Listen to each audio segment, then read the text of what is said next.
Ayan guys, magandang araw. So, meron tayong repair dito na isang electric fan na 3D. Ayan. Ayan siya. 3D. Jetstream. Medyo malaki siya, no? Stand fan to. So, ngayon, ang problema nito, kasi di ko alam kung siguro ginalaw na rin ng may-ari o yung problema niya ay nangapatid yung mga rewind, yung hibla niya dito, yung wire niya dito, nangatanggal yan, nangabaklas, napatid. So, di ko alam kung sumabit dito, baka natanggal yung cable tie. Kasi yung tali, hindi na nakatali mismo dun dito sa rewind. Nakabaklas na siya. So, siguro, nabaklas yung tali. Umiikot to na tamaan ito, yun o, yan. Yung mga pinakaparang hélice na yan. Baka lumaylay, nahablot, nangaputol. Ngayon, dudugtong ko sana. Kaya lang, nagdadalawang isip ako kasi meron ako nakikitang mga parang yung itim-itim na niya dito na parang nasunog na. Kagaya yun, yan. Yung makikita ninyo yung rewind niya. Baka meron kasing mga minsan yung iba na shorted na gano'n, meron na nabakbak. Pag sinalpak mo aandar tapos mahina kahit magpalit ka ng capacitor. So yung mga gano'n na may damage na yung motor pag ganyan.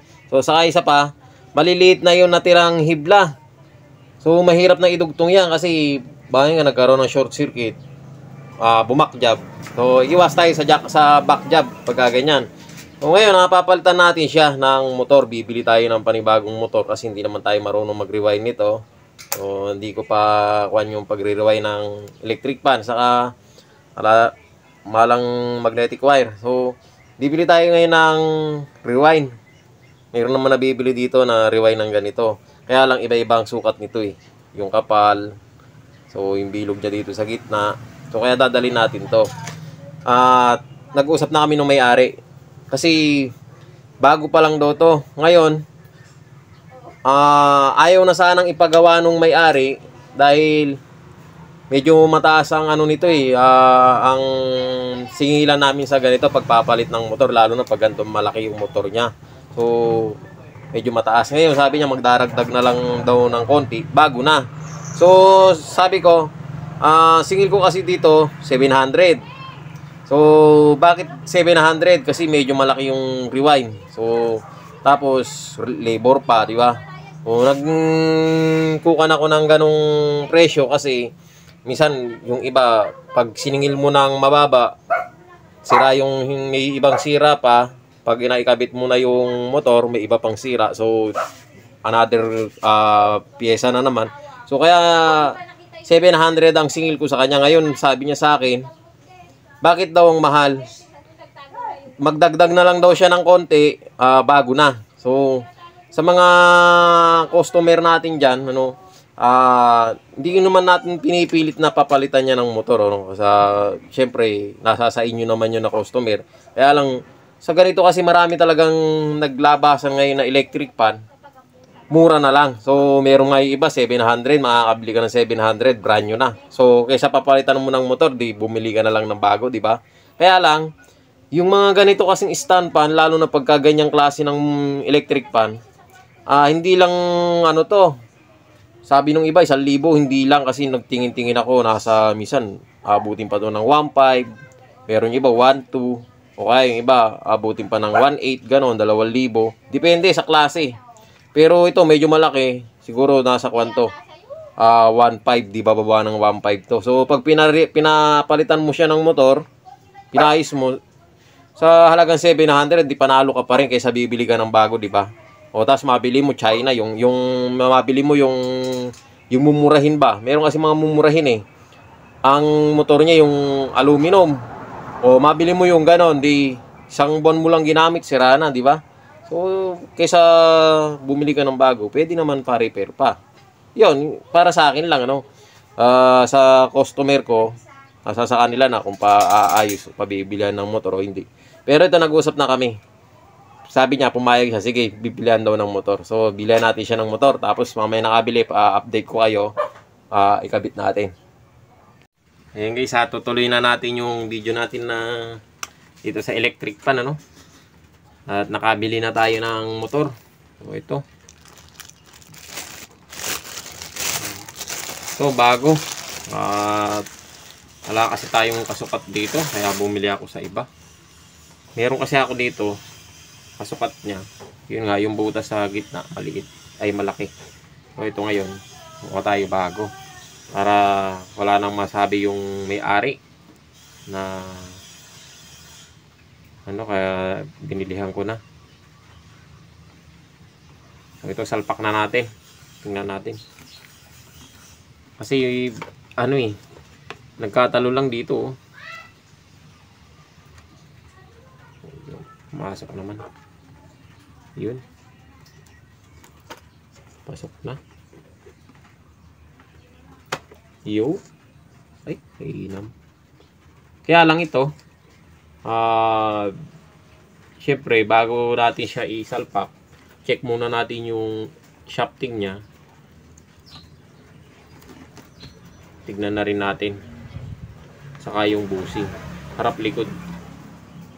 So, sa tingin ko, wala pa naman problema yung shafting nito. Lilinisin na lang natin, saka natin lang isang tumbusing. Diba? Ganun na lang. So, linisin muna natin.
Yun. Yun. Ay.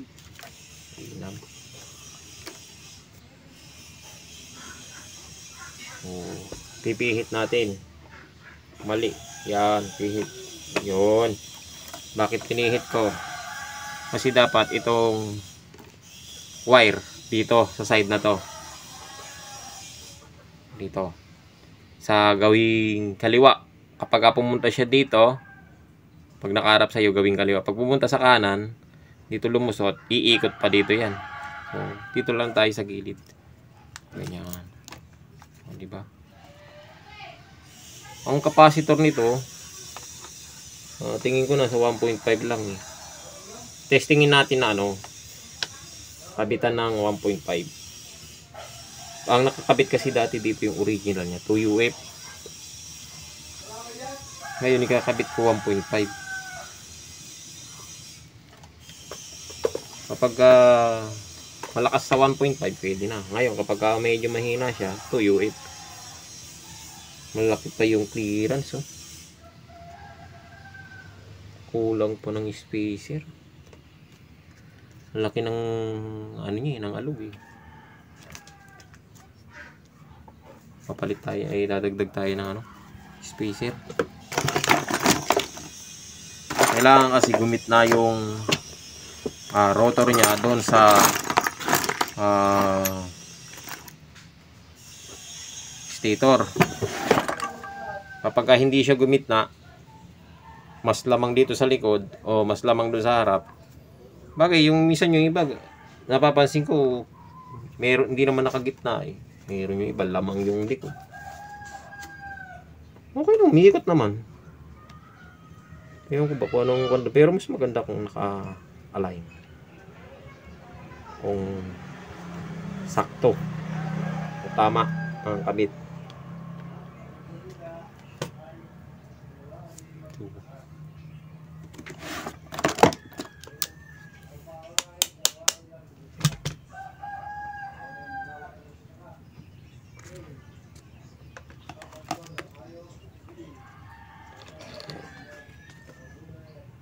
lang ng spacer. Dagdag tayo ng isa.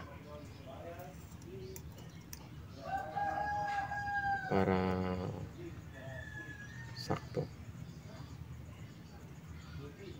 Ayan.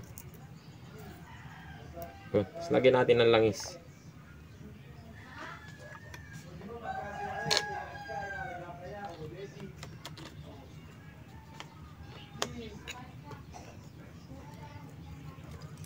Yun.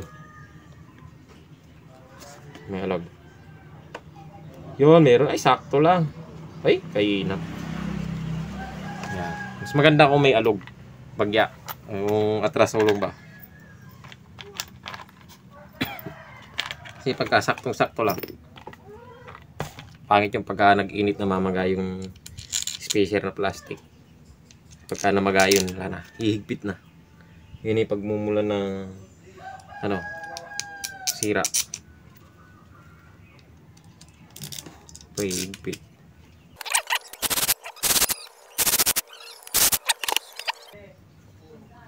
Okay na umikot. Pero yan, pag nahigpitan natin, pupukpukin pa natin yan. Para sa ganun lumapat ng husto. Kasi pagka maluwag, hindi po pwede. Hihigpit yung shafting. Higpitan natin ng konti. Luwag pa eh.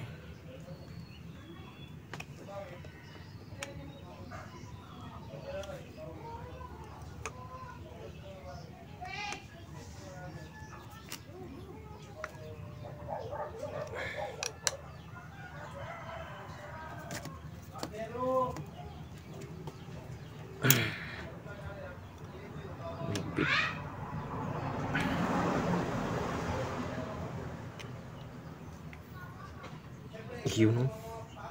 Pit na yan. Ay! Nakain ng kunyos ang wire. Ano ba naman ito? Umipit. Ba't ko umipit dyan? Tanga talaga. Okay na sana. Naputol pa yung isa. Oh, nakain ng tornilyo. Anak ng tinapa. Oo. Mulala. Oh. Ba't ka nagpaipit? Ano ito nang maayos na eh. Ano ka ba naman? Tuloy, may dugtong. Mas pinakahigpit ko pa mo. Kinaig pala niya yung wire. Putulin na natin. Parang may problema ka. Natin idugtong.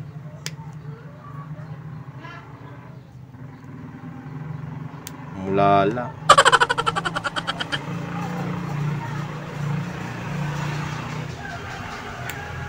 Ang sarap pa muna ng kapit ng Phillips screw.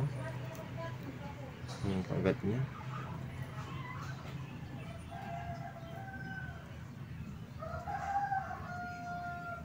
Tapos may dugtong. Tsura.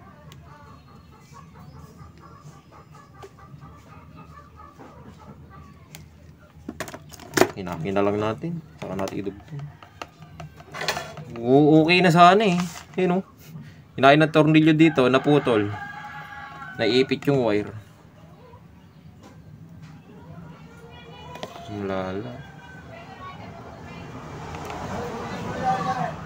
Okay lang yan. Tugtog na lang natin. Oh. Diba? Saka natin electrical tape.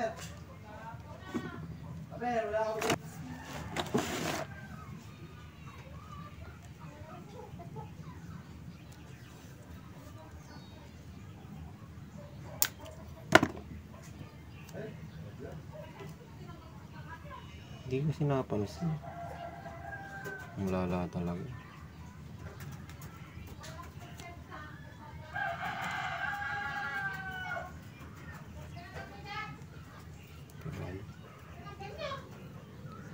Tatakpan na lang ng tape na lang. Hindi naman mag-ground yan.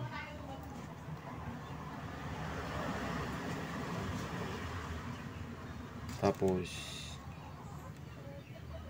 yung cover nung mamaya ilalagay natin dito para hindi siya matatanggal. Higpitan na nga natin to para baka maipit pa yung wire.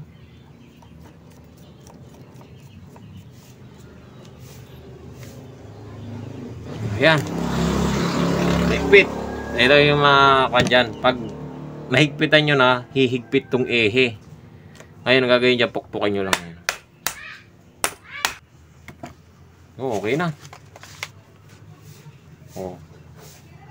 Swabe, oh. Tama lang yung ano, oh. Sige na, ang tagal mo eh.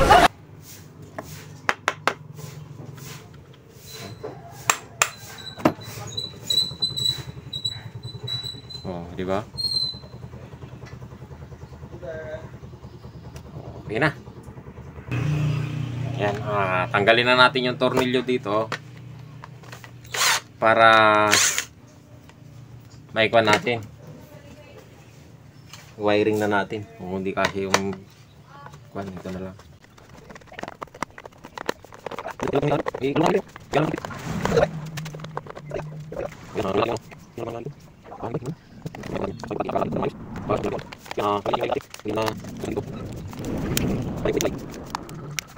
Yan.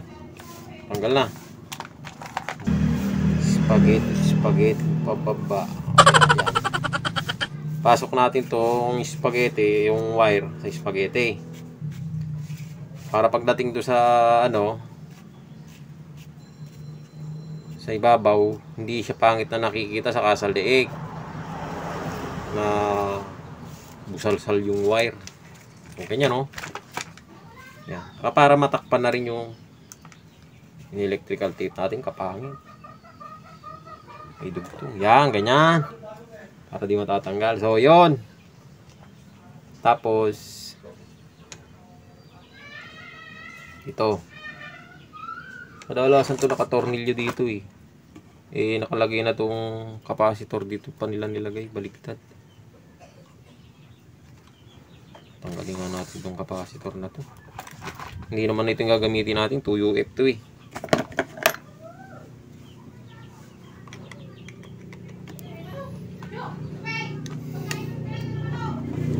Dahan-dahan lang, no? Ingat lang kayo, baka matusok yung mislide yung screw, matusok yung rewind.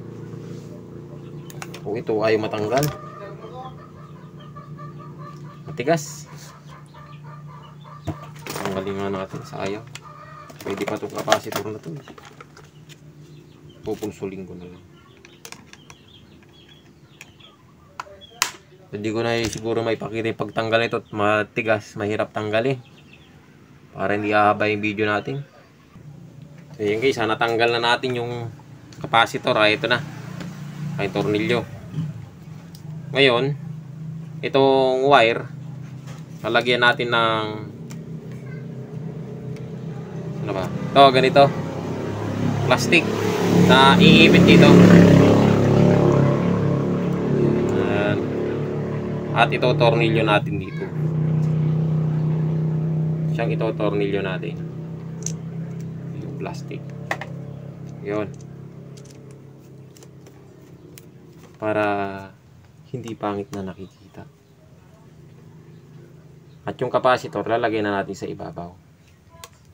Dito sa ibabaw nitong gear. Yun. Kaya dyan nilagay para hindi tatamaan itong pinaka swing arms nya. Yun.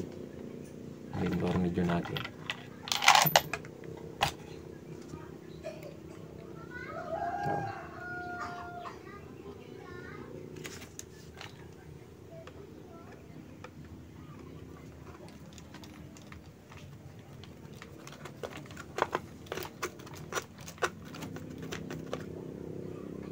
Yun. Okay na. Ngayon yung wiring. Ito, dito natin ipapasok sa mismong leeg. Ipasok natin siya sa leeg. At lalabas dito sa baba. Dito sa leeg, sa ilalim.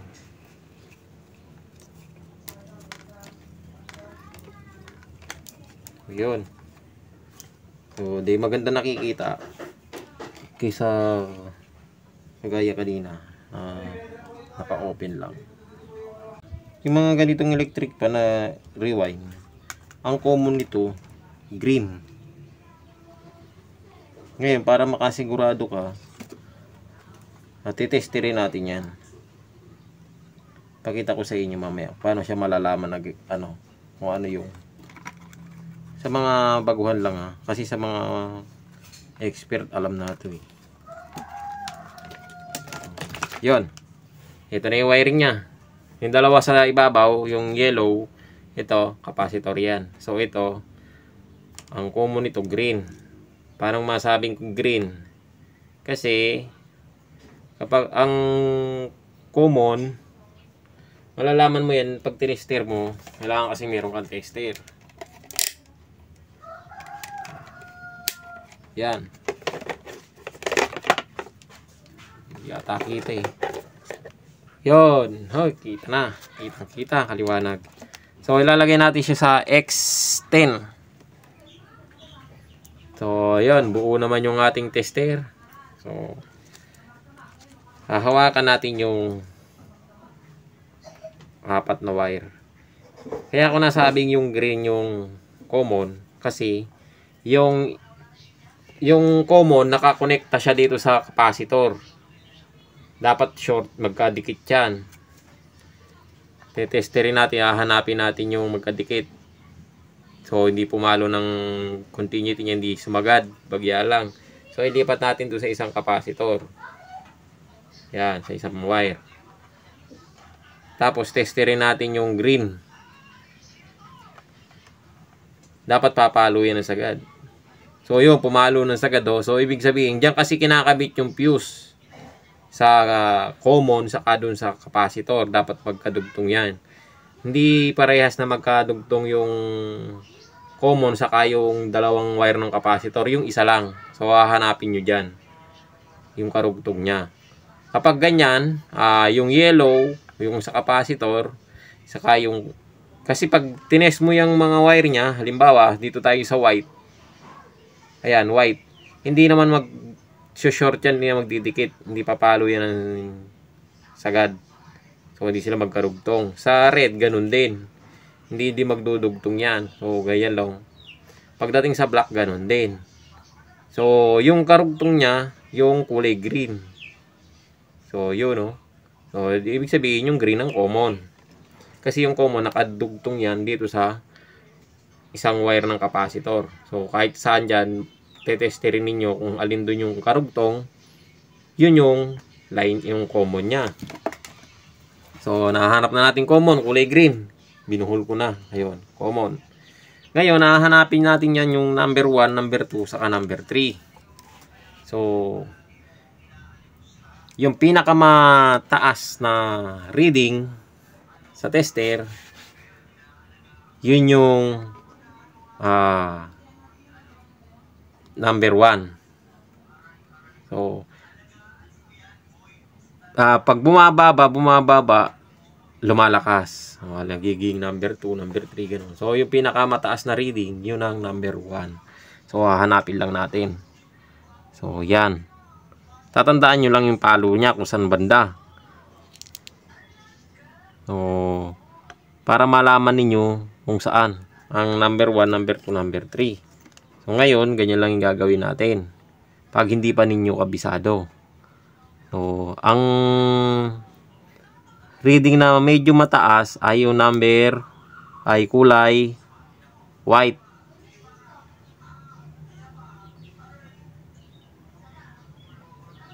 O, tama, kulay white. So, yun. Sa digital, makikita mo yan. Pero sa kung ilan ang palo niya. Pero sa kung analog ang gamit mo, ay tatandaan mo na lang yung pointer kung saan siya pumalo. Yun. Diba? Kung saan ang may pinakamataas, yun ang number 1. Ulit-ulit na naman eh. So, gaya yan, ang pinakamataas white. Tapos susunod ay kulay black. Black number 2.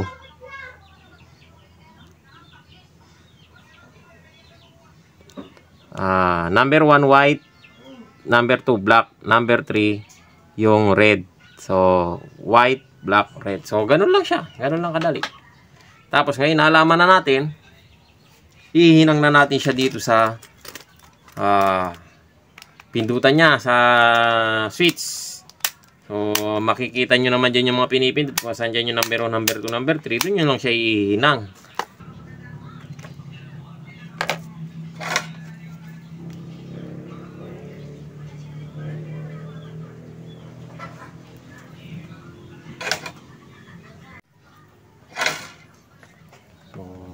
Ito na, number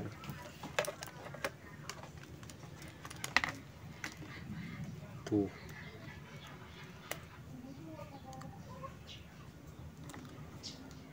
Tapos yung red niya, number 3. Yun. Okay na. So, ngayon, nakabit na natin. Ay, yung pa palang common. Yung common, pupulupot na lang natin dito.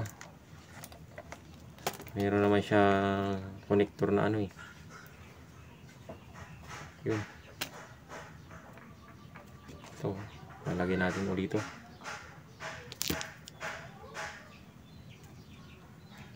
Yun. Okay na. Nakabit na natin siya dito sa loob.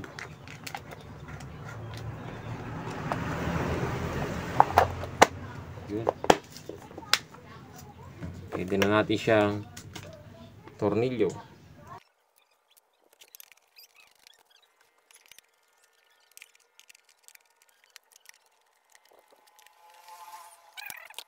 Ngayon, testingin natin na lagyan ng capacitor na 1.5. Wala yata tayong 1.5. Subukan muna natin itong ano.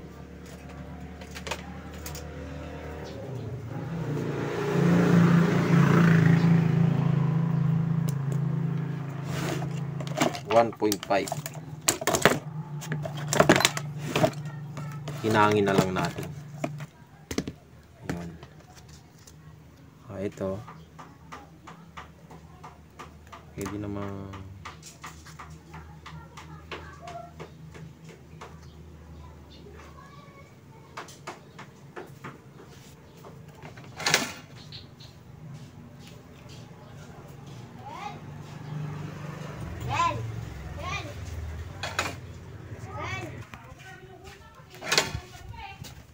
Hinangin lang natin itong way.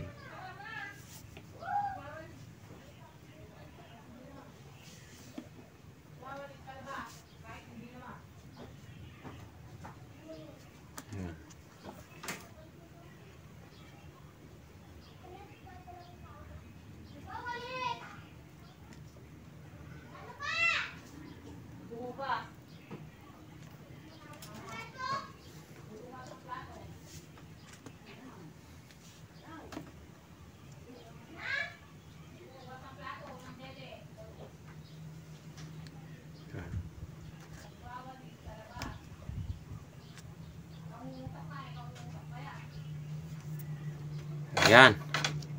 Testing tayo. Testingin natin kung... Pero iikot man yan, hindi natin malalaman kung malakas ba. Ngayon, ang gagawin natin dyan, lalagyan natin ng LEC. Lalagay natin yung LEC niya syempre. Para malaman natin kung iikot ba siya na malakas o kaya niyang ikutin. Dapat mapaikot niya tong LEC niya kasi malaki to eh.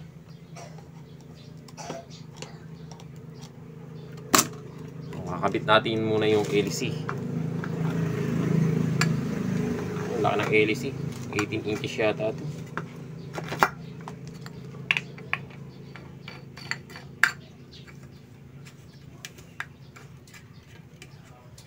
Low straight.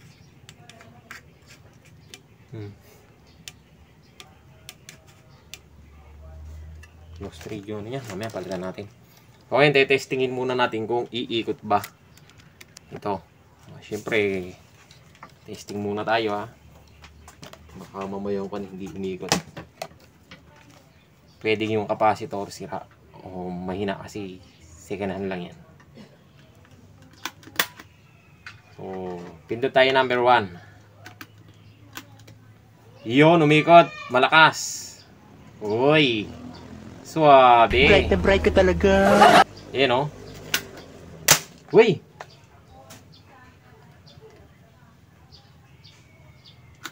Yun o. Lakas o. So, hindi nakikita sa ating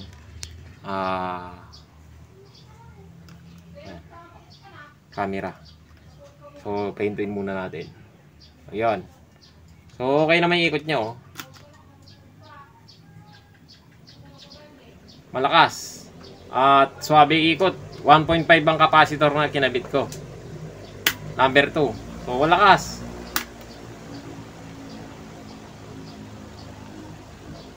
So, pwede na. At okay na to. Ikakabit na lang natin yung capacitor sa ibabaw. Tapos, lalagay yung takip. Pero okay na. Good. Good yung gawa natin. So, ito papalitan ko na lang ito mamaya. So, ganun lang. Kasimple. So, okay na. Magaling ang tsamba mo, malakas eh. So, yan guys. Sana nakatulong sa inyo yung video na to. Sa mga baguhan, ano. At sa mga magtatanong dyan, ano. Kung yung bang capacitor eh, minsan may mga nagtatanong kasi sa akin. Ito daw, ito. Ito. Yung capacitor daw ba eh, may positive negative. So walang positive negative tong mga ganitong capacitor. Sa kung may makikita kayong mga capacitor na kagaya halimbawa nito, yung dati niya. Meron siyang kulay gray saka kulay red. So kahit magbaligtad po yan, pwede. Wala pong polarity yan, ano. Baligtaran. Pwede yan. Ganun lang siya. So, ayan guys, sana nakatulong sa inyo yung video na to at maraming salamat sa panonood.